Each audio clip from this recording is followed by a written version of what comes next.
अस्सलामुअलैकुम to everyone. जैसा कि आप जानते हैं कि हम नंबर थ्योरीज़ की सीरीज़ को लेके चल रहे हैं और आप ये भी जानते हैं कि ये बीएस मैथमेटिक्स का सब्जेक्ट है।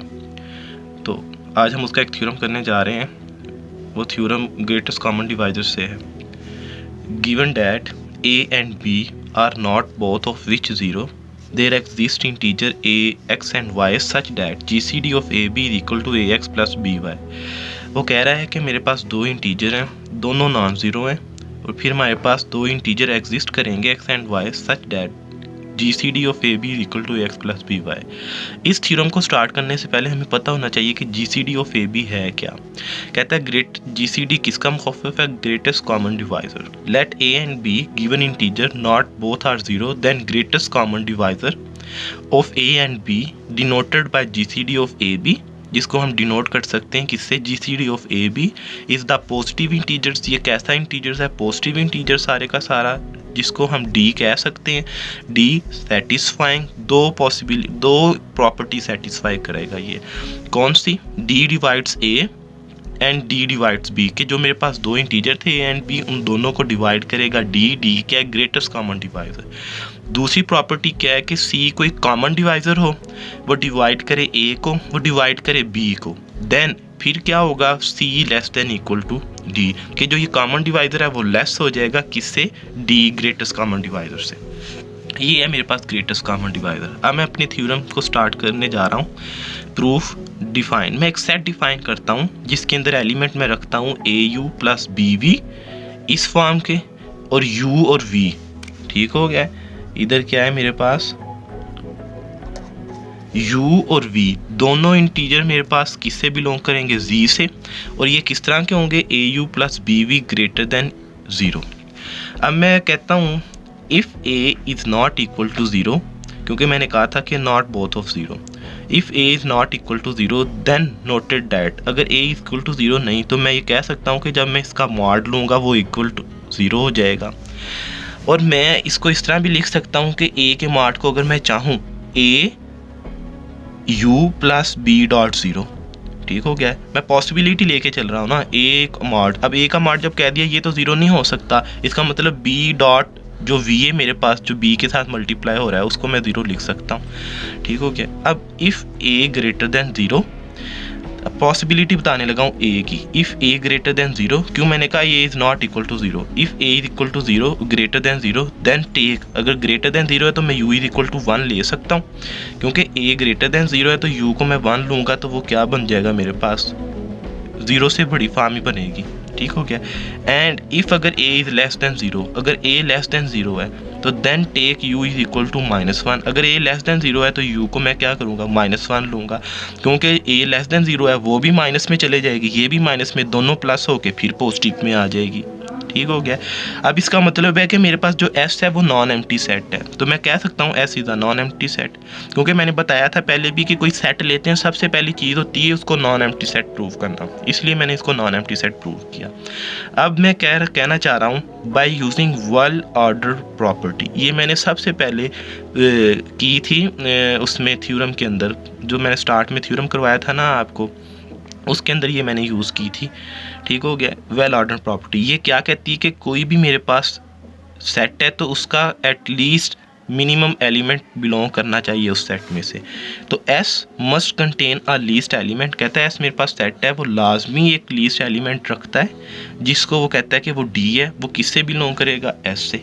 ठीक हो गया? देयर एग्जिस्ट, अगर वो S से बिलोंग कर रहा है, ज़ाहिर सी बात है उसके अंदर फिर X और Y दो इंटीजर्स बिलोंग करेंगे जो इस तरह की फॉर्म बनाएंगे। क्यों? इस तरह की ही फॉर्म तो इस सेट में से बिलोंग कर रही है, AU प्लस BV। इसलिए हमने कहा कि D अगर उसमें से बिलोंग कर रहा है तो वो किस तरह का मतलब शेप में बनेगा? D is equal to AX plus BY। हम क्लेम करते हैं कि D is equal to GCD ऑफ AB। ठीक हो गया? कि D क्या है मेरे पास? GCD ऑफ AB है, ये हम क्लेम कर रहे हैं। क्लियरली हमें डेफिनेशन से पता है कि अगर D इसमें से बिलोंग कर रहा है, हमने जब कहा है, तो वो ग्रेटर देन 0 तो होगा। अगर वो ग्रेटर देन 0 है तो मैंने clearly bye definition of S के D greater than 0। Applying division algorithms on A and B, ठीक हो गया। मेरे पास कोई भी मैंने बताया था इधर स्टेटमेंट में 2 एलिमेंट हैं, ए एंड बी। अब मैं इसके ऊपर क्या एल्गोरिदम अप्लाई करने लगा हूँ, डिवीजन एल्गोरिदम। अब आप देखें, अगर a is equal to by definition of division algorithm हमें पता है क्या है, वैसे हम आम रूटीन में उधर लिखते थे a is equal to B Q plus R. ठीक हो गया। अब मैं इधर b की जगह d ले लिया क्योंकि मैं d लेके चल रहा हूँ। अब मैं अगर इसकी लिमिट बताना चाहूँ तो मैं लिख सकता हूँ r greater than equal to 0 less than d, या r इज़ इक्वल टू 0। ठीक हो गया। अब मैं कहता हूँ कि मैं सपोज करता हूँ कि उसको क्या कहते हैं, मैं सपोज करता हूँ कि r greater than 0 less than D, ये मैं सपोज कर रहा हूँ। ठीक हो गया कि मतलब मैं इस लिमिट को लेके चल रहा हूँ। तो आर अगर मेरे पास है तो मैं इसको लिख सकता हूँ इस तरह से कि आर इधर ही रहे तो बी क्यू उधर जाके माइनस हो जाएगा, a is equal to D q. ठीक हो गया। R is equal to a, d की अगर मैं वैल्यू लिख दूँ तो a x plus B y into q. अब ये क्यू इससे भी मल्टीप्लाई हो गया, ये क्यू इससे भी मल्टीप्लाई हो गया, तो इसमें मल्टीप्लाई होगा ए माइनस ए एक्स इंटू क्यू, इसमें से ए कामन आ जाएगा 1 माइनस एक्स क्यू, प्लस जब इससे मल्टीप्लाई होगा तो बी वाई क्यू बन जाएगा। तो मैंने फिर क्या किया कि ये माइनस इस प्लस को ख़त्म कर देगा, मैंने ये प्लस ही रहने दिया, माइनस अंदर ले गया, माइनस वाई क्यू। अब हमें पता चल रहा है ये किस फॉर्म में बन गया, ये फॉर्म बन रहा है कि ए यू प्लस बी वी, यही फॉर्म बन रही है।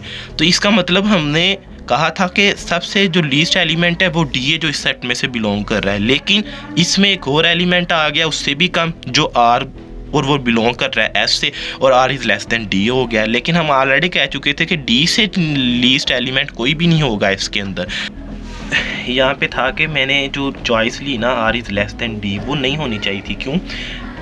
वो ये था कि आर तो मैं ऑलरेडी कह चुका था कि डी मेरे पास लीस्ट एलिमेंट है सेट एस का, लेकिन अब आर एक और निकल आया। वो किस वजह से निकल आया? वो इस लिमिट को यूज़ करते हुए निकल आया। इसका मतलब जो मेरी चॉइस थी वो नॉट पॉसिबल है, तो which is against the choice of D, ये चॉइस डी के अगेंस्ट है। फिर इसी वजह से कि ये पॉसिबल नहीं है, therefore R is less than R is greater than 0 less than D is not possible. So only possible, सिर्फ पॉसिबल मेरे पास क्या है, आर इज़ इक्वल टू 0, ये सिर्फ मेरे पास पॉसिबल है। सो जब मैं आर इज़ इक्वल टू 0 इधर रखता हूँ इसमें, तो आर इज़ इक्वल टू 0 हो गया।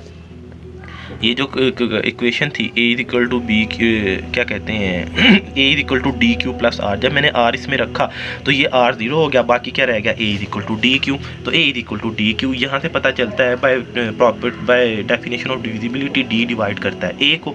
ठीक हो गया। अगर डी डिवाइड ए को कर रहा है तो सिमिलरली अगर मैंने ए लिखा था यहाँ, तो अगर मैं यहाँ बी लिखता तो B is equal to D Q plus R, तो फिर इधर क्या होना था, डी डिवाइड्स बी।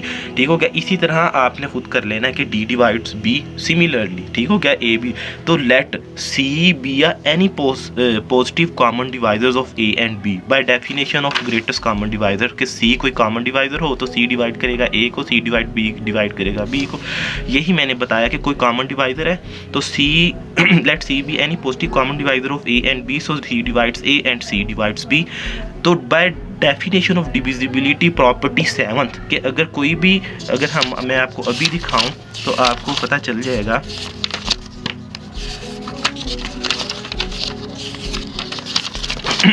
कि ये देखें यहाँ पे था कि अगर मेरे पास